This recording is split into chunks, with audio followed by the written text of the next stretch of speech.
నేనేమో రాజకుటుంబానికి చెందిన వాడిని, వీళ్ళేమో గొల్ల పిల్లలు, వీళ్ళు ఇచ్చిన ప్రసాదం నేను తినాలా ఏంటి అని చెప్పేసి తినడం అని చెప్పేసి అక్కడే వదిలిపెట్టి తన రాజ్యానికి బయలుదేరాడట. ఎప్పుడైతే సత్యనారాయణ స్వామి తీర్థ ప్రసాదాలు తీసుకోలేదో సత్యనారాయణ స్వామికి వెంటనే కోపం వచ్చిందట. కోపం వచ్చి వీరికి తగిన శాస్తి జరుగుగాక అని చెప్పి శపించాడట. మరి రాజావారు అడవిలో నుంచి తన రాజ్యంలోకి వెళ్లే లోపే శత్రురాజులు ఈ రాజ్యం పైన దండెత్తి రాజ్యాన్ని మొత్తం అల్లకల్లోలం చేశారట. ఈ రాజావారి కలిగినటువంటి 9 కుమారులు కూడా సంహరించడం జరిగిందంట. మరి రాజావారు అడవిలో నుంచి తన రాజ్యంలోకి వచ్చేసరికి రాజ్యం అంతా అల్లకల్లోలమైందంట. ఇంటికి పోయి చూసేసరికి తన 9 కుమారులు కూడా చనిపోయి ఉన్నారట. అయ్యో ఎందుకు ఇలా జరిగిందని చెప్పేసి రాజావారు ఆలోచించుకుంటూ ఉంటే, ఓహో ఈ రోజు నేను వేటకని వెళ్ళాం, మరి అక్కడ కొంతమంది గొల్ల పిల్లలు ఆ సత్యదేవుడు సత్యనారాయణ స్వామి వ్రతం చేసుకుంటే నేను కనీసం అటువైపు చూడలేదు.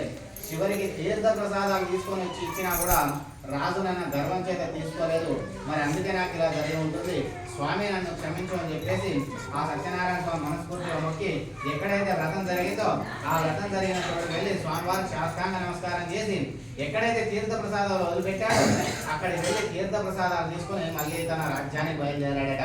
ఎప్పుడైతే సత్యనారాయణ స్వామి తీర్థ ప్రసాదాలు తీసుకున్నాడో ఆ రాజావారి మీద స్వామివారికి అనుగ్రహం కలిగిందంట.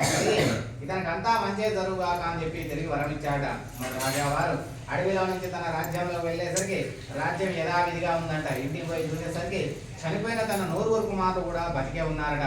ఇదంతా సత్యనారాయణ స్వామి ఏమని అనుకున్న రాజావారు బతికున్నంత కాలం సత్యనారాయణ స్వామి వ్రతం చేసుకున్నాడట. తను ఏడు కాదు తన రాజ్యంలోని ప్రజలందరి చేత కూడా సత్యనారాయణ స్వామి వ్రతాన్ని చేయించాడట. కాబట్టి మనుషులు కూడా ఎవరైతే వారి జీవితంలో 64 సార్లు సత్యనారాయణ స్వామి వ్రతం చేసుకుంటారో వాళ్ళు భూలోకంలో అనేకమైనటువంటి సుఖాలను అనుభవించి అనేక లక్ష్యాన్ని పొందుతారని చెప్పేసి స్కాంద పురాణంలో తెలుపబడింది. కనీసం ఈ వ్రతం చేసుకునే శక్తి లేని వారు ఇట్లా వ్రతం జరుగుతున్న చోటుకు వెళ్ళినా చూసినా లేదా స్వామివారి తీర్థ ప్రసాదాలు తీసుకున్నా కూడా అంతే ఫలితం కలుగుతుందని చెప్పేసి స్కాంద పురాణంలో తెలుపబడింది.